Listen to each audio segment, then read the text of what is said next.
Bom, rapaziada, deixa eu falar uma coisa aqui com racionalidade, não com passionalidade. E eu preciso falar aqui com vocês, sabem, né, que eu sou um cara que ajo muito com o coração.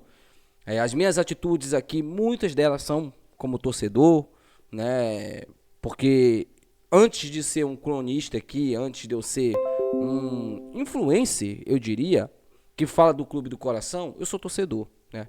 E eu torço pro clube do Remo. Mas eu sempre adotei aqui neste canal a postura de sempre, em todas as ocasiões, agir de maneira limpa com vocês, de maneira transparente, principalmente com a melhor sinceridade do mundo. E é justamente isso que eu vou fazer até o dia que eu entender que esse canal não tem mais sentido e eu vou encerrar as atividades aqui. Mas enquanto isso não vai acontecer e eu não pretendo fazer isso que eu estou falando para vocês, eu preciso aqui agir com racionalidade, mas também vou falar com passionalidade, vou ser passional também. Bom, agindo com racionalidade, o Remo hoje não briga pelo acesso. Ponto. Aí vão vir aqui certeza. Esse bicho torce contra, não torce pro clube e tal. Agora vamos falar com passionalidade, tá, meu amigo? Te acalma aí, te acalma. Não esquenta a periquita, te acalma, te acalma. O Remo tem condições sim de brigar pelo acesso, tem condições sim de subir. Eu estou falando de maneira passional, não de racional. Hoje, dia 2 de outubro, o clube do Remo não briga pelo acesso. Mas quem sabe, no dia 14, no clássico Remu, o Remo já não esteja brigando pelo acesso. Por que eu estou falando isso aqui pra vocês, cara? É bem simples. Olhe a tabela do Campeonato Brasileiro. Observe a tabela do Campeonato Brasileiro. Quantos pontos separam o Remo do G4 da competição? 6 pontos. 6.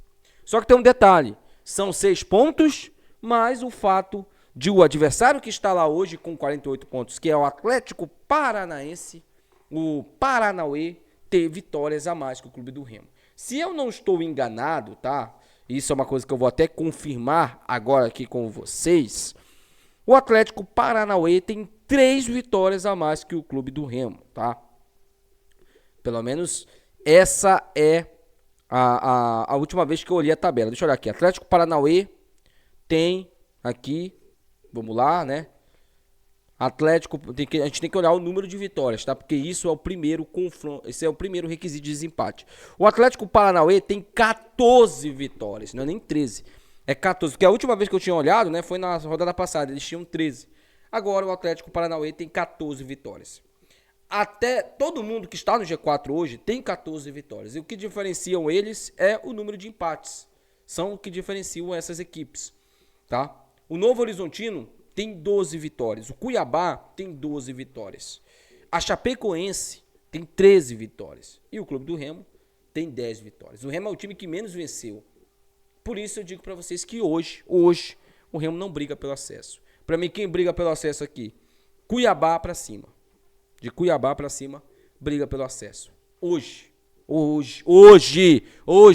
H-O-J-E. Hoje. Isso não quer dizer que daqui a 2 rodadas o Remo não estará brigando pelo acesso. Quem vai nos falar isso são os jogadores. Mas vamos lá. Por que eu estou te falando que hoje o Remo não briga pelo acesso?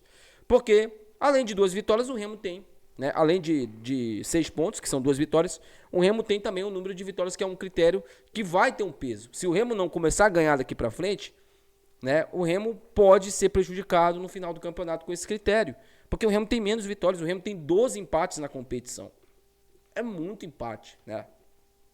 Mas sim, tá? O Remo tem condições sim de brigar pelo acesso. Vai ter que derrotar o Operário lá em Ponta Grossa. E depois, dentro do estádio Bainão, destruir, acabar com o Atlético Paranauê. Para aí sim, chegar no clássico vivo pela briga pelo acesso. E eu vou falar para vocês aqui com todo orgulho, felizão da vida. O Remo está brigando pelo acesso. Hoje o Remo não briga. Mas também, gente, temos que olhar pelo outro lado. O Remo dificilmente será rebaixado. Aliás, eu digo que o Remo está já 95% garantido na Série B do ano que vem, né? Isso porque, por exemplo, o primeiro time da zona de rebaixamento, que é o Volta Redonda, tem 30 pontos. 12 pontos à frente do Clube do Remo. 12. É o dobro de distância que o Remo tem, por exemplo, para o G4. É a distância do Volta Redonda para o Clube do Remo. Isso quer dizer o quê? Que o Remo tem 4 jogos de diferença para o time do Volta Redonda. 4 jogos. Então o Remo poderia ali perder 4 jogos e o Volta Redonda teria que vencer 4 jogos. Eu não acho que o Volta Redonda vença 4 jogos. Não acho que o Botafogo de Ribeirão vença 4 jogos. Não acho que a Mucura vença 4 jogos. Também, o Amazonas também não. Mas eles devem vencer 3, empatar 2 ali, né? Dificilmente aqui vai mudar esse Z4 aqui, tá?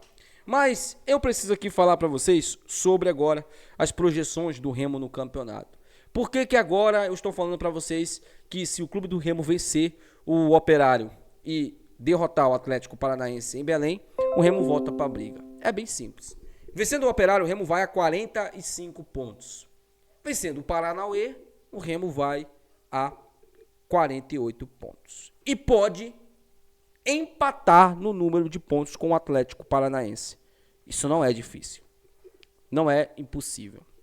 O Atlético Paranaense, que hoje é o primeiro time fora da zona, quer dizer que está dentro da zona de classificação para a Série A, o Atlético Paranaense enfrenta o Atlético Goianiense fora de casa. Depois tem um jogo contra o Clube do Remo. Se o Atlético Paranaense perder para o Goianiense, ele ficará a 3 pontos do Remo, claro, em caso de vitórias do Remo, em cima do Operário, tá? Então temos que contar sempre com a vitória do Remo. Não adianta o Atlético Paranaense perder e o Remo não ganhar. Ficaria 3 pontos. E aí o Clube do Remo, se vencer o Atlético Paranaense em Belém, fizer o dever de casa, empata em 48 pontos com o Atlético. Se o Atlético estará vivo na briga pelo acesso, por que não dizer que o Remo não estará também? Se o Remo vai estar com o mesmo número de pontos dele e tem mais 2 jogos seguidos em casa. Lembrando, tá? É sempre bom lembrar. O Clube do Remo, depois desse jogo contra o Atlético, enfrentará o nosso filho, que nós temos obrigação. É obrigação. Não é, vamos ganhar. Não, negativo. É obrigação. O Remo, nesse clássico, tem obrigação de surrar a Mucura. É o maior vencedor desse confronto. O nosso rival nesse confronto é o empate. Não temos que temer Mucura nenhuma. Mas eles estão lá embaixo, é perigoso. Perigoso é o cacete, meu irmão. Perigoso? Vocês estão de sacanagem? Eu já vi o Remo na Série D surrar a Mucura. Vocês acham mesmo que eu tô com medo da Mucura? A gente tem que acabar com a raça deles, ponto. E eu não estou agindo aqui com passionalidade, estou agindo com racionalidade. É racional você pensar que o Remo tem obrigação de vencer a Mucura. Obrigação, acabar com a raça deles também. Nós temos 2 raças para acabar, com a do Atlético Paranaense e com a da Mucura. E eu estou falando aqui de maneira racional. Depois temos o Atlético em casa. Um adversário que está lá embaixo também, implorando para cair. São 12 possíveis pontos para disputar e para conquistar. São 12. Com mais os 42 que nós temos, 54 pontos. Isso faltando 5 rodadas para acabar o campeonato. Depois do jogo com o Atlético, o Remo vai ter 5 rodadas. Vai ter 5 jogos. Eu digo que para você tranquilamente. O Remo enfrenta depois o Cuiabá, fora de casa. Depois enfrenta a Chape, dentro de casa. Depois vai enfrentar o Novo Horizontino, fora de casa. O Avaí, fora de casa. Encerra a Série B do Campeonato Brasileiro contra o Goiás, dentro do Estádio Olímpico do Pará, ou Mangueirão. Pode ser esse jogo um jogo valendo vaga para a Série A do Campeonato Brasileiro. Imagina como estaria o Estádio Olímpico do Pará. Imagina. Pois é. Então, meu amigo, não adianta vir com essa... que a Mucura é clássico. Não, tem que ganhar. O Atlético é um time forte, tem que ganhar. Se não ganhar desses times, meu parceiro, não vai subir. Não vai subir, não adianta. Se não ganha do Atlético, que é um adversário direto, não ganha de um time que está rebaixado virtualmente dentro de casa, meu amigo, não tem possibilidade de subir. E tem uma coisa que eu tenho certeza que o nosso querido Guto Ferreira vai recuperar, que é a hegemonia do Remo jogando em Belém. O que aquele português horroroso fez a gente perder, o Guto Ferreira vai recuperar. Não sei, eu tô muito curioso para ver como o Remo vai se comportar fora de casa. Porque o Remo tem adversários duros fora de casa. O próprio Operário, depois o Remo tem Cuiabá fora de casa, Novo Horizontino, Avaí. Mais 4 equipes fora de casa. São 15 pontos em disputa em Belém, dos 9 jogos. Se somar os 15 pontos, mais 57, teria obrigatoriamente que vencer mais um jogo fora de casa. Pode ser o Operário agora. Obrigatoriamente. E aí ficaria com 60 pontos, né? E somar mais 2 pontos fora. Poderia empatar com Novo Horizontino e Cuiabá, por exemplo. São 2 adversários diretos na briga. O Avaí, nem digo muita coisa, mas esses 2 aí o Remo tem que roubar pontos deles. É um cálculo que a gente vai fazer rodada a rodada. Mas como o Remo postou nas suas redes sociais, são finais. E finais você ganha, tá? Eu vi muita gente me mandando o vídeo, inclusive, do Baraca, né? O Baracão da Massa voltou aí. Wayne, reage aí, cara. O Baraca voltou depois de 10 meses ausente. Só Mucura ganhar ele aparece, né? Mas eu, sinceramente, gente, não quero muito, até porque hoje eu assisti um vídeo dele, né? Um vídeo que vocês me mandaram, inclusive, dele falando da volta dos campeões, da Copa dos Campeões. Baraca, deixa eu te falar uma coisa, irmão. Só uma coisinha bacana aqui, antes de encerrar o vídeo. Esse torneio, Baraca, foi um fracasso. Assim como a Copa Verde também foi um fracasso. É por isso que a Mucura ganhou. E eu não tô falando isso aqui com passionalidade não, tô falando com racionalidade. A Copa Norte eles vão tentar recuperar ali alguma coisa, porque também foi um fracasso, infelizmente. Senão não tinha acabado. Talvez o Samir Chaldi tenha alguma ideia referente a esses campeonatos regionais. Mas Copa dos Campeões, inclusive eu vi torcedor da Mucura falando aí que equivale à Copa do Brasil. Vocês estão fumando o quê, velho? A Copa do Brasil existe desde 1989, parceiro. Como é que você veio me dizer que um campeonato que teve 3 edições, fracassado de audiência, em termos de disputa também, ninguém queria jogar essa bosta, cara. Era só pra aumentar o calendário. Ah, mas valia uma vaga na Libertadores, né? Eles enchem a boca de farofa pra falar. Eu valia uma vaga na Libertadores. Se fosse hoje, não valeria. Se fosse hoje, não valeria. E só assim pra vocês disputarem uma Libertadores, né?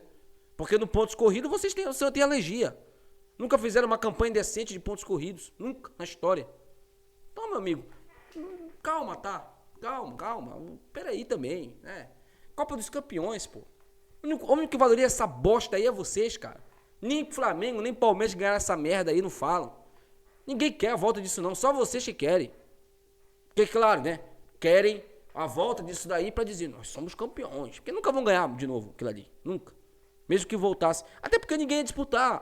As Copas, eu vou explicar aqui mais uma vez. Essas Copas, Norte, Nordeste, Centro-Oeste, Sul-Sudeste, né? Que vai ter também. Essas Copas vão ser para clubes que não vão estar disputando competições internacionais. Não vão estar disputando. Então, os clubes que disputarem competições internacionais, sejam Copa Sul-Americana ou Copa Santander Libertadores, né?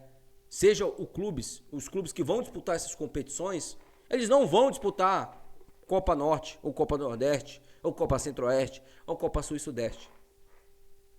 É basicamente isso, para que todo mundo jogue algum campeonato. É isso que a CBF quer, entendeu? Porque, por exemplo, quando tiver a data da Libertadores, que vai coincidir com essas datas aí, né? A CBF tenha jogos da Libertadores e jogo também desses campeonatos aí pra acontecer. É isso, Baraca, é isso. Eu sei que é difícil tu compreender, porque o teu neurônio, ele demora um pouquinho assim, só um pouquinho pra tu compreender alguma coisa, mas é isso, irmão, é isso. Não tem mais nada a ver com isso. Não estão criando Copa Norte pra recriar a Copa de campeão, não. Tá? Para de passar vergonha, por favor. É isso, tá, meus amigos? E, aliás, se vocês acham que eu odeio o Baraca, eu não odeio o Baraca, tá? Eu gosto só de zoar com a cara dele, assim como eu também gosto de zoar com a cara do Guedes, do Beckman. Inclusive, os dois são muito meus amigos, tá? Beckman e Guedes. Eu sempre converso com eles, troco ideia com os dois, né? Não tenho nada contra eles, entendeu? Até porque a vida já judia deles, né? E o fato deles serem mucurentos já judia deles. Então, eu não tô aqui também pra ficar tripudiando em cima dos caras. Deixa aí nos comentários, quero saber a opinião de vocês. Até o próximo vídeo. Tchau.